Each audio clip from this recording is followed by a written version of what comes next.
Bienvenue à tous. Pour la deuxième fois depuis sa réélection, Emmanuel Macron se rend en Afrique avec une visite dans 4 pays d'Afrique centrale. Au Gabon, en Angola, en République du Congo et en République démocratique du Congo. Le président Emmanuel Macron mettra l'accent sur des thématiques comme la lutte contre le changement climatique et la protection des forêts, la sécurité alimentaire, l'économie et la culture.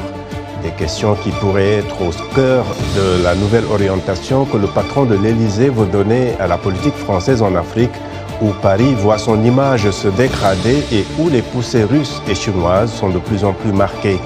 Dans un discours lundi, Emmanuel Macron dit refuser de réduire l'Afrique à un terrain de compétition entre puissances.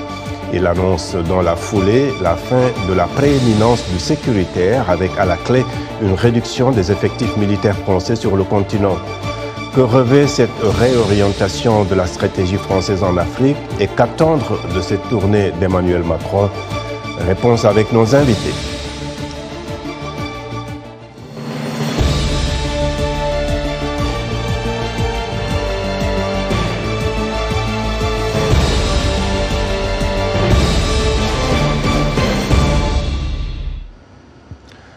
Emmanuel Macron a entamé mercredi à Libreville une tournée de 4 jours en Afrique centrale, l'occasion de nouer le nouveau partenariat qu'il ambitionne de bâtir avec un continent où le ressentiment anti-français ne cesse de croître. Lundi, 2 jours avant ce 18e déplacement en Afrique depuis le début de son premier quinquennat en 2017, Emmanuel Macron a exposé depuis Paris sa stratégie africaine pour les 4 ans à venir. Plus de détails avec Blanche Sano. Prenant acte d'une hostilité croissante envers la France, Emmanuel Macron a appelé à une nouvelle relation équilibrée, réciproque et responsable avec le continent africain. L'Afrique n'est pas un précaré, est encore moins un continent auquel les Européens et les Français pourraient dicter un cadre de développement, mais que c'est un continent où nous devons bâtir des relations respectueuses, équilibrées, responsables, pour lutter ensemble sur des causes communes. Le climat en est une ô combien importante, défendre nos intérêts et aider les pays africains à réussir. Dans le cadre des changements dans les relations avec l'Afrique, le président français a aussi annoncé une réduction de la présence militaire française concentrée depuis 10 ans sur la lutte contre le djihadisme au Sahel. Au fond, la logique, c'est que notre modèle ne doit plus être celui de bases militaires telles qu'elles existent aujourd'hui. Demain, notre présence s'inscrira au sein de bases, d'écoles, d'académies qui seront co-gérées, fonctionnant avec des effectifs français qui demeureront, mais à des niveaux moindres, et des effectifs africains. D'autres changements ont également été annoncés par le président Emmanuel Macron, notamment le rapatriement d'œuvres d'art vers les pays africains. Par ailleurs, l'inquiétude grandit à Paris face au rôle croissant de la Russie dans les pays africains francophones, parallèlement à une poussée de l'influence chinoise qui se fait sentir depuis quelques années. La France et ses alliés occidentaux accusent le groupe de mercenaires russes Wagner d'être actif sur le continent. Pour ce qui est de Wagner, c'est un groupe de mercenaires criminels, c'est ainsi qu'il est objectivement qualifié, qui est l'assurance vie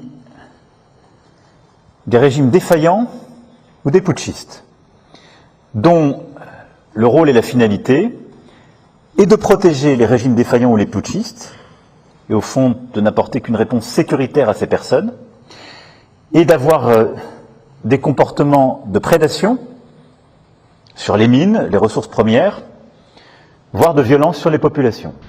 Après le Gabon, Emmanuel Macron se rendra en Angola dans le cadre d'une campagne visant à renforcer les liens français avec les régions anglophones et lusophones d'Afrique. Il fera ensuite une brève escale au Congo-Brazzaville, puis il terminera vendredi et samedi son périple en République démocratique du Congo voisine. Merci beaucoup Blanche. Place maintenant à nos invités qui nous rejoignent tous par Skype. À Paris, Nyagale Bakayoko, vous êtes président de l'African Security Sector Network. Toujours donc plutôt à Bruxelles, Henri Désiré Zouzi, analyste politique, producteur associé du JT diplomatique Et à Houston, au Texas, Jean-Claude Zamba, analyste politique. Merci à tous d'être avec nous. Niagalé, lorsque le président Macron parle, il parle de profonde humilité face à ce qui se joue sur le continent africain. Est-ce un aveu d'échec ou plutôt une reconnaissance d'un changement de donne qui force donc changement d'attitude de Paris? Moi, il me semble qu'il y a indéniablement, de ce point de vue-là, en tout cas sur la forme, la prise de conscience de la nécessité de faire preuve de davantage d'humilité et de beaucoup moins d'arrogance, parce que ce sont un certain nombre de comportements perçus comme beaucoup trop paternalistes, voire comme humiliants, qui ont été à l'origine de l'aggravation du ressentiment contre la France. Donc, il faut reconnaître que le président français, de ce point de vue-là, semble avoir retenu certaines leçons. Et Zouzi, Henri Zouzi, le président Macron écarte ce principe de précaré et veut aussi qu'on passe un peu de la logique d'aide, d'assistance à celle d'investissement. Comment voyez-vous cela se mettre en œuvre sur le plan concret? Ce qu'il faut d'emblée déjà dire, c'est que la France a été longtemps enfermée dans ses certitudes et elle s'est réveillée un beau matin et s'est rendue compte que le monde avait changé tout simplement avec de nouveaux acteurs qui, eux aussi, frappaient aux mêmes portes et proposaient peut-être une alternative au modèle qui, jusqu'ici, était proposé par la France. Et je pense que c'est une bonne chose que la France, finalement, à travers le discours d'Emmanuel Macron, se rende compte, finalement, qu'il y a effectivement une nécessité de repenser dans ses fondamentaux la relation entre la France et l'Afrique. Et je pense que c'est aussi une manière de revenir un peu sur terre à un moment où on va monter de plus en plus dans les opinions publiques africaines un besoin de se réapproprier son propre destin. Et cela va conduire, bien évidemment, la France à voir de manière totalement différente sa manière d'aborder les questions sur le continent. Jean-Claude Zamba, qu'est-ce que vous retenez en fait de ce dernier discours de Macron, cet appel à l'humilité? Comment est-ce que vous l'interprétez? Pour moi, ça a été un discours au peuple français. Les peuples africains se retrouvent aujourd'hui dans leur autodétermination. Ça a été plutôt pour moi un message pour le peuple français parce que M. Macron sait qu'il devra prendre une attitude un peu plus agressive et changer vraiment le logiciel de ce qu'on appelait avant la France-Afrique. Ce que je trouve dommage là-dessus, c'est que il n'aura pas ce même échange qu'il a eu en 2017 à Ouagadougou avec les étudiants. C'est comme si en fait il fallait préparer le terrain et dire bon, on a parlé, on espère que les étudiants, les jeunes africains, les Africains vont écouter. Mais pour moi, c'est du discours. Aujourd'hui, les Africains veulent du concret parce qu'ils savent ce qu'ils ont, ils connaissent leur potentiel, le potentiel de leur pays, et ils savent qu'avec ou sans la France, ils iront de l'avant.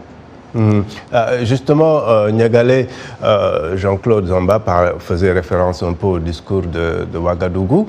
Certains diront que celui du 27 février n'est pas très différent en termes d'engagement de celui de Ouagadougou en 2017. Pourquoi ont-ils ce sentiment qu'en dépit des annonces et que les relations entre l'Afrique et la France ne semblent pas évoluer vraiment dans le sens d'un vrai changement, selon certains en tout cas? Alors, à mon avis, il y a plusieurs raisons à cela. Tout d'abord, parce que le président Macron lui-même a revendiqué d'inscrire le discours du 27 février dans le droit fil de celui qu'il avait prononcé il y a 5 ans à l'université de Ouagadougou. C'est le premier élément. Mais par ailleurs, la raison pour laquelle il y a malgré tout un sentiment de continuité qui, en dépit des efforts, se perpétue, c'est parce que si l'on connaît bien et que l'on se penche sur les fondements de la politique menée par la France en Afrique au cours des 20 ou 30 dernières années, il est évident que les fondements sont absolument les mêmes. Lorsque l'on entend que le dispositif militaire va désormais être voué à créer des académies co-gérées, on se rendra compte que les fameuses écoles nationales à vocation régionale qui ont été créées par la France à la fin des années 90 et au début des années 2000, qui sont plus de 15 aujourd'hui, reposent exactement sur le même principe. L'idée selon laquelle la formation doit guider tout ce qui concerne la présence militaire renvoie en réalité à la coopération militaire et de défense qui a eu cours depuis les indépendances. Et le bilan de celle-ci n'a en réalité pas été tiré. Ce serait quoi un vrai changement Barkhane, mais pas de cette coopération-là. Et c'est ce qui explique qu'il n'y aura sans doute pas un changement aussi fracassant que prétendu par le président de la République. Alors pour parler vraiment de changement, Niagalé, que revêt ce changement sur le plan sécuritaire justement pour vous? Mais c'est là qu'on a du mal à véritablement percevoir un changement.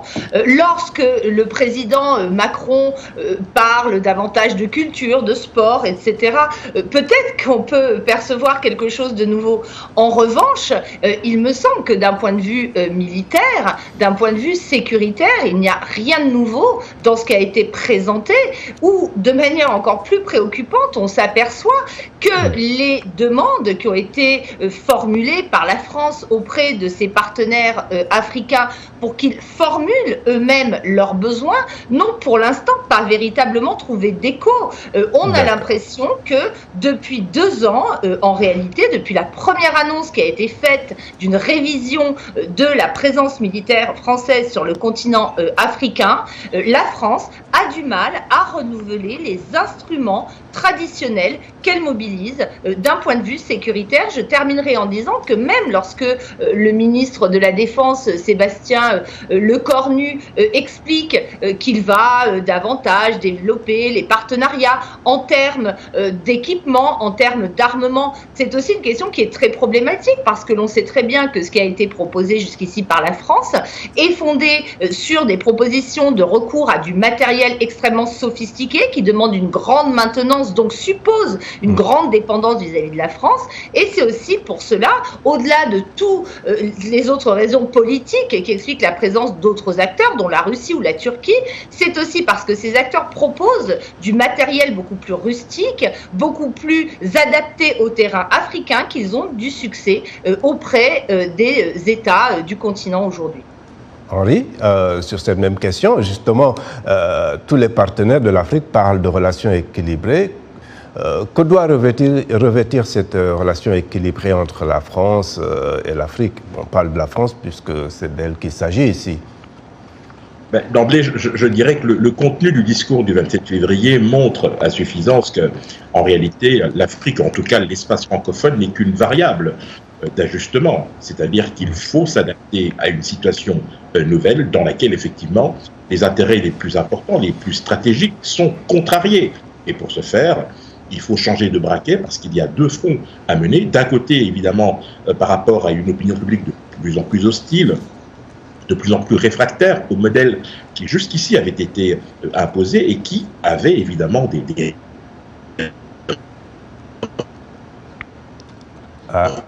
Je crois qu'on est en train de perdre un peu Henri, on va le retrouver. Jean-Claude Zamba, la France n'est pas la seule puissance qui convoite l'Afrique. Pourquoi son image semble souffrir plus que les autres? Là encore, c'est se focaliser sur l'Afrique centrale. Nous nous rappelons que pendant la bataille de l'Angola, Agostinho Neto était supporté par l'URSS et Cuba et Jonas Savimbi était supporté par les États-Unis et la France. Et que le pouvoir français, quelque part, a été derrière certaines instabilités qui se sont passées en Afrique. On peut parler des coups d'État dans certains pays francophones. Nous avons écouté le discours du 27 février où M. Macron dit fini cette histoire où nous avons des entreprises françaises qui ont des contrats en Afrique mais qui font un mauvais travail. Donc vous vous rendez compte qu'il y a tant de choses que les compagnies françaises n'ont pas fait de façon correcte dans un pays de droit ces compagnies devraient reverser une indemnité à ces pays pour avoir été payés pour les coûts des constructions, mais ne pas avoir fait un bon travail. Mais on peut reprocher la même chose à d'autres compagnies, chinoises ou autres aussi. Mais pourquoi la France semble souffrir plus que les autres On dira encore, hein, comme je disais, vous avez les différents coups d'État dans les pays francophones, vous avez quelque part l'appui à certaines autorités de certains pays. La liste est très longue. Nous avons le franc CFA. Par exemple, nous avons écouté le discours du 27 février. M. Macron vient et dit « Nous allons faire une co-gérance ou co-construction, rebâtir les bases de terre. » Mais c'est comme si c'est lui qui décide et les autres, en fait, doivent suivre. Nous voulons avoir un partenariat gagnant-gagnant où tout le monde s'assoit à une table et on décide. Les Africains vont dire ce qu'ils veulent. Mais moi, je suis désolé, dans ce que j'ai écouté, c'est plus M. Macron qui fait un petit mea culpa, mais qui dit « Voici ce que je vais faire pour D'accord, je vais revenir vers Henri, si on l'a retrouvé avant d'aller aux commentaires Facebook. Henri? Oui. Oui, non, je disais qu'il faut effectivement s'adapter, mais...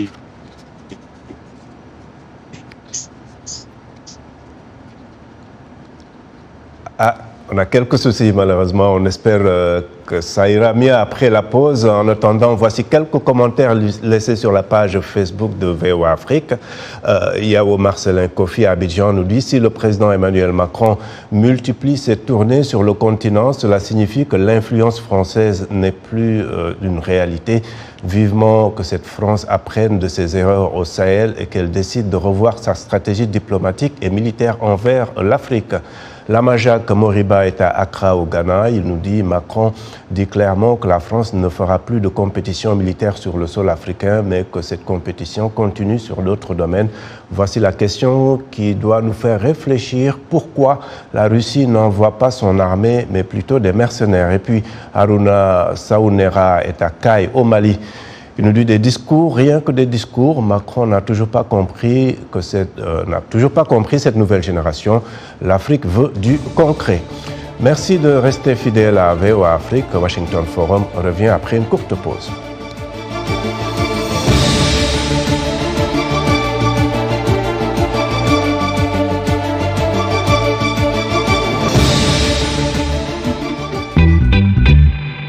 Salut Jenny. Salut Roger. Dans Vous et Nous, on parle de sujets qui vous parlent. Dans Vous et Nous, Africains et Américains se racontent et se rencontrent. Les dernières tendances mode, mais aussi les gadgets indispensables. Les avancées technologiques, l'entrepreneuriat de jeunes, un pont entre l'Afrique et le Nouveau Monde pour diffuser nos cultures. Et les bons petits plats. Yum yum, une bonne ambiance avec nos invités. L'émission explore les réussites, les ambitions et les aspirations africaines. Elle montre une Amérique loin des clichés à taille humaine. Vous et nous. C'est vous. C'est nous. C'est vous et nous.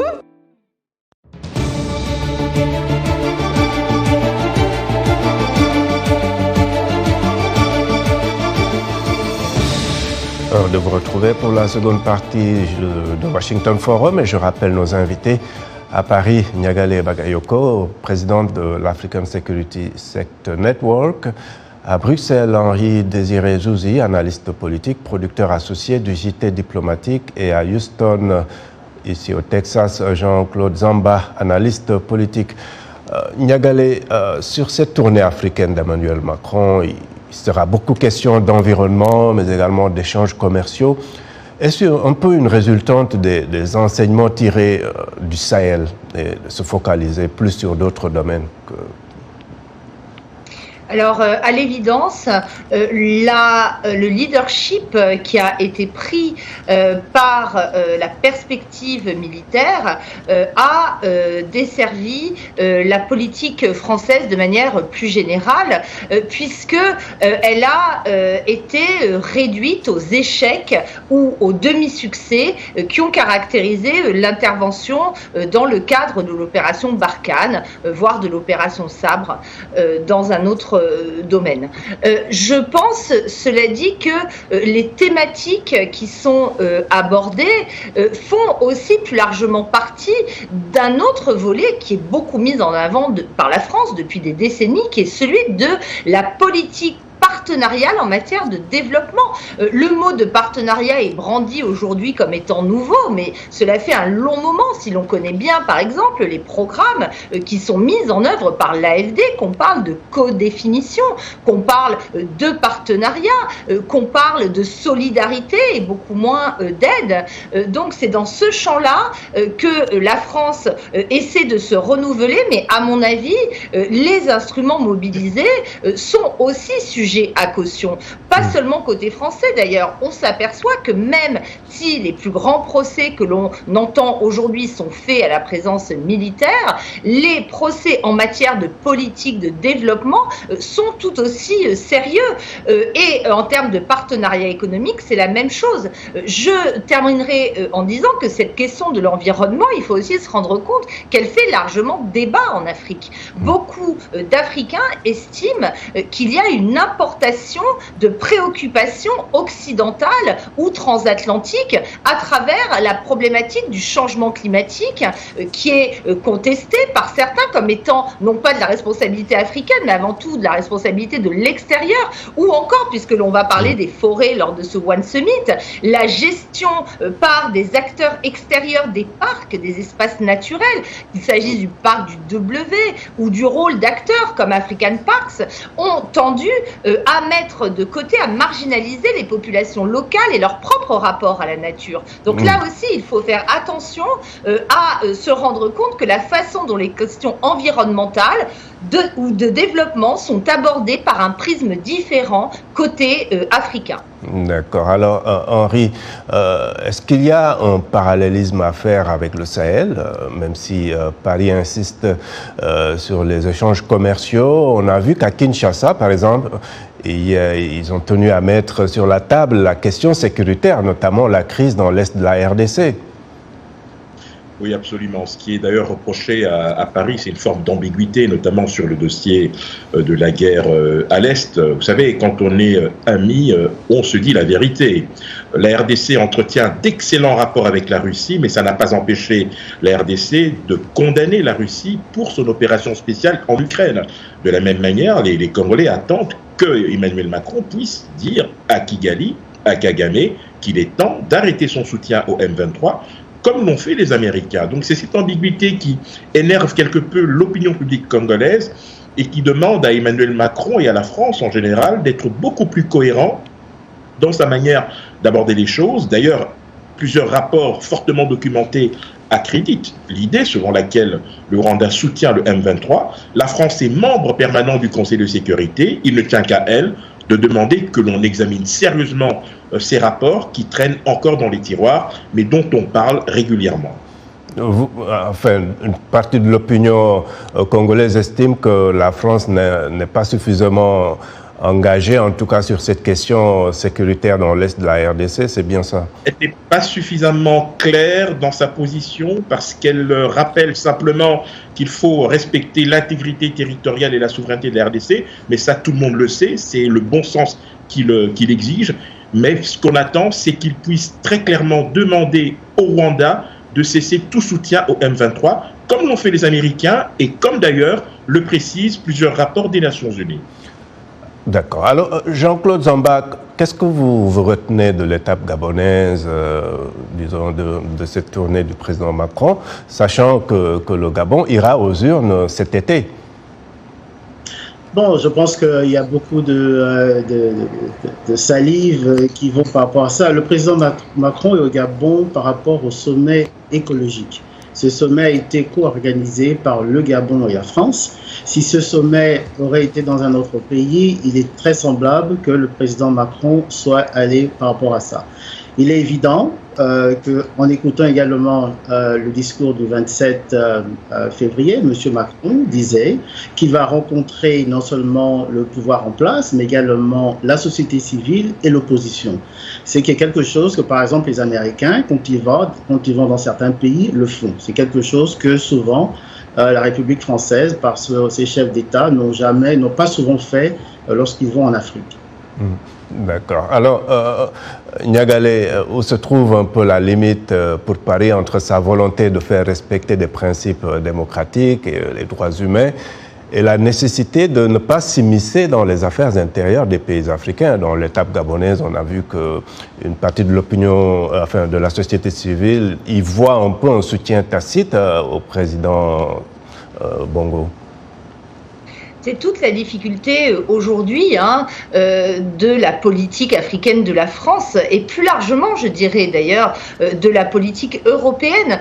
C'est celle du double standard, de l'absence de cohérence qui était soulignée par Henri, qui lui est reproché.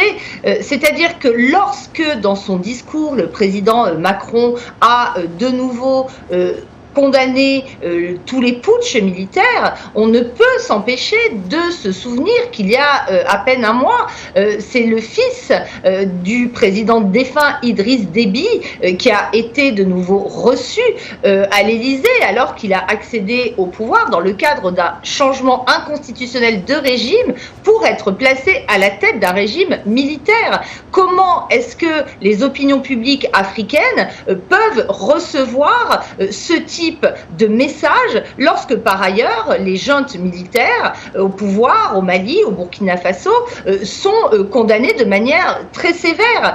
On voit aussi que la question de la cohérence sur certains dossiers politiques, Henri parlait de la question du Rwanda et de la RDC, mais on peut aussi parler de la position de la France très fragile sur la question du Sahara occidental qui mécontente à la fois l'Algérie et le Maroc est extrêmement problématique.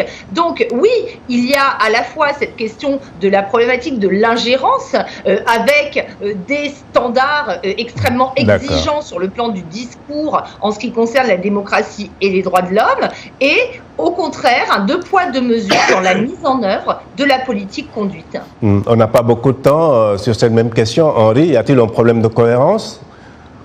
Oui, c'est un problème de cohérence qui gagnerait à être, je dirais, réglé, parce que cela conduit à durcir, pour ne pas dire à envenimer les relations entre certains pays africains. Vous savez, aujourd'hui, le Maroc et l'Algérie se regardent en chien de faïence, mais bon, cela n'est pas du tout nouveau. Et vous avez aussi, dans la sous-région, des Grands Lacs notamment, une situation qui véritablement pose problème à partir du moment où certains points ne sont pas du tout clarifiés. Il faut véritablement, à ce niveau-là, faire en sorte qu'il y ait une absence totale de deux poids, deux mesures, parce que sinon, ce qui va se passer, c'est que ce ressentiment qui a été observé en Afrique de l'Ouest, eh bien, ne se transpose dans une autre zone géographique, et cela mettra en difficulté Paris et contrariera de manière durable ses intérêts.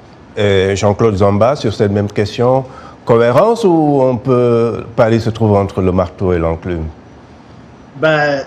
En tout cas, Paris est entre le marteau et l'enclume, et c'est ce qui, quelque part, nous montre cette incohérence. Et tous mes autres collaborateurs ici l'ont mentionné. Et il est clair qu'on a vu également, après la guerre d'Algérie, comment la France, après avoir perdu la guerre d'Algérie, s'est reconcentrée au niveau de l'Afrique centrale ou l'Afrique subsaharienne. On pense que le même schéma est en train d'être mis en place avec ce qui se passe au Sahel, donc essayer de se recadrer au niveau de l'Afrique centrale, mais également aller dans d'autres pays non francophones, qui sont lusophones, qui sont anglophones. Mais